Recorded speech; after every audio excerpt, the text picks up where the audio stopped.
안녕하세요. 아름다운 연세스 대표원장 김상민입니다. 오늘 이 시간에는요, 제가 자주 유튜브 방송하는 주제 중에 하나인데 기미 중에서도 잡티에 대해서 한번 소개시켜 드려 볼까 하는데요. 오늘 주제는 특별히 기미 잡티 상담하러 가시기 전에 꼭 알아야 할 한 가지라고 정해봤는데요. 이게 외래 같은 거 이제 진료하다 보면 색소 상담하러 많이 오시는데 환자분들이 얼굴에 무슨 병변이 생기면 다 기미라고 생각하세요. 근데 기미가 아니고 그냥 단순 주근깨나 잡티인 경우가 많아요. 주근깨 잡티도 우리가 원치 않는 색소고 기미도 우리가 원치 않는 색소, 치료하고 싶은 병변이지만 치료는 전혀 달라요. 주근깨 잡티 같은 경우는 얼굴에 얕은 층에 있는 색소이기 때문에 제거하기가 되게 쉬워요. 그러니까 우리가 굳이 10번 안 하더라도 두세 번만 치료해도, 많지 않을 때는 한 번만 하고 그냥 리터치만 해드려도 치료가 금방 끝납니다. 아까운 시간 내서 병원을 자주 가실 필요도 없고요. 비용이 많이 들지도 않아요. 우리가 기미 같은 경우는 우리가 색소를 점점점 흐리게 하잖아요. 토닝이랑 레이저 장비를 이용해서 심한 정도에 따라서 10번이 될 수도 있고 20번이 될 수도 있어요. 시간도 내서 또 병원도 가야 하는 번거로움도 있고 비용도 많이 올라가요. 가끔 외래 오시는 분들 보면 기미 치료를 10번 했는데 효과가 하나도 없다고 하시는 분들이 있어요. 근데 우리가 되게 기미 치료를 열심히 하면 되게 효과가 어느 정도는 있기 마련이거든요. 물론 이제 어떤 경우에는 오히려 진해지기도 하지만 효과가 하나도 없다, 이건 정말 이상하거든요. 그래서 그런 분들 이렇게 딱 얼굴 보면 이제 기미가 아니고 그냥 주근깨 잡티만 있었던 거예요. 근데 주근깨 잡티만 있었는데 그분한테 토닝을 권하는 거죠. 주근깨 잡티 빼는 방식하고 기미 토닝하는 방식하고는 전혀 다르거든요. 그분은 주근깨 잡티가 메인 프로블럼인데 거기에 주근깨 잡티 제거하는 그런 옵션이 전혀 들어가지 않고 토닝만 들어가 있는 거죠.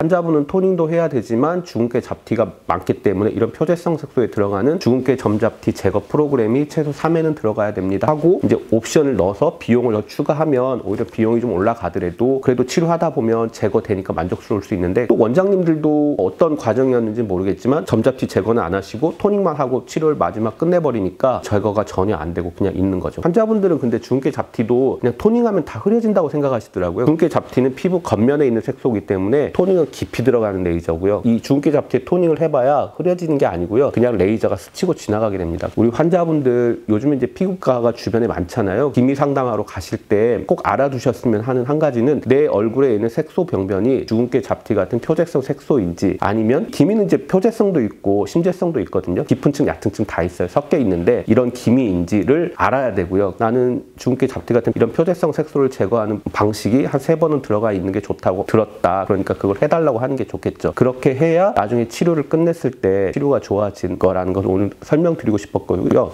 제가 이거를 이제 이야기하는 이유는 가끔 이제 오시는 분들 중에 그렇게 주근깨 잡티 같은 표재성 색소가 있었음에도 불구하고 여쭈어 보면 주근깨 잡티를 한 번도 제거를 안 했다고 하시는 분들이 있어요. 조금 그분들이 안타깝기도 해서 한번 오늘은 색소나 기미 주근깨 상담을 가시기 전에는 한번 본인의 병변에 대해서 한번 알고 가시는 게 중요하지 않나 해서 방송을 해보았습니다. 다음 이 시간에는 다른 유익한 주제로 찾아뵙도록 하겠습니다. 감사합니다.